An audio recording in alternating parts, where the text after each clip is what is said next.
मैले मन्त्री पद भौतिक पूर्वाधार विकास मन्त्रालयको जिम्मेवारी सम्हाल्दै गर्दा असुलुपर बेरुजुमा 36 करोड 51 लाख जति बेरुजु असुलुपरको बेरुजु थियो र यो 6 महिना मैले मन्त्रालय सम्हालिसके पश्चात अहिले चाहिँ 18 करोड 60 लाख भन्दा माथि बेरुजु असुलुपर भएको छ र यो भनेको चाहिँ पर्सेन्टेजको हिसाबमा झन्डै 51% बेरुजु चाहिँ असुलुपर भइसकेको अवस्था छ। बाँकी बेरुजु पनि हामी असुलुपर रहने बेरुजुहरू यो आर्थिक वर्षको अन्तसम्ममा चाहिँ उठाइसक्ने हाम्रो लक्ष्य छ र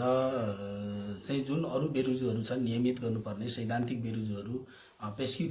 फर्चुट गर्ने बेरुजुहरू छ त्यो 1 अरब भन्दा माथिको बेरुजु भौतिक पूर्वाधार विकास मन्त्रालय मार्फत ती बेरुजुहरू फर्चुट हुन्छ। अहिले बेरुजुहरू त चाहिँ अब यो सुशासनको काममा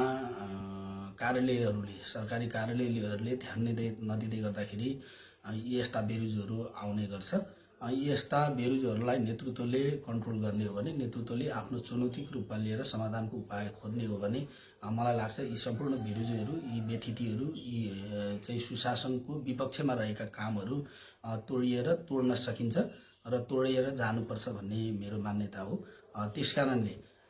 मैले कार्यालय प्रमुखहरूलाई जिम्मेवारी दिँदा पनि भनेको छु चाहिँ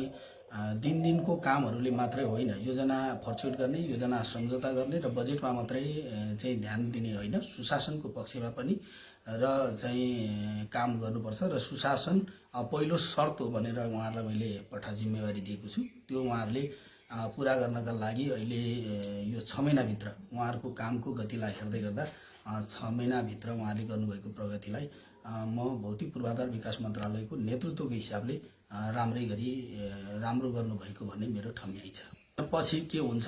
र हिजो के थियो भन्दा पनि आफ्नो पालामा आफूले नेतृत्व गरेको बेलामा राम्रो गर्ने हो र राम्रो गर्न प्रयत्न गर्ने हो र पछिल्लो जो चाहिँ पुस्ता आउनुहुन्छ उहाँहरूलाई पनि चाहिँ यो सिस्टममा ढालिसके पश्चात मलाई लाग्छ त्यो चुनौतीको अवस्थामा रहन्छ र यो व्यथिति गर्ने सुशासन भङ्ग गर्ने अधिकार कसैलाई छैन। यति बेला सुशासन सहितको विकास गर्नुपर्छ, विकास भएर मात्र हुन्न अब सुशासन सहितको विकास हुनुपर्छ र नागरिकले त्यो प्रत्यक्ष थाहा पाउनुपर्छ, अनुभूति गर्नुपर्छ। गणतन्त्रमा लुकाउने कुरा केही छैन भन्ने कुरा चाहिँ प्रमाणित गर्न म चाहन्छु।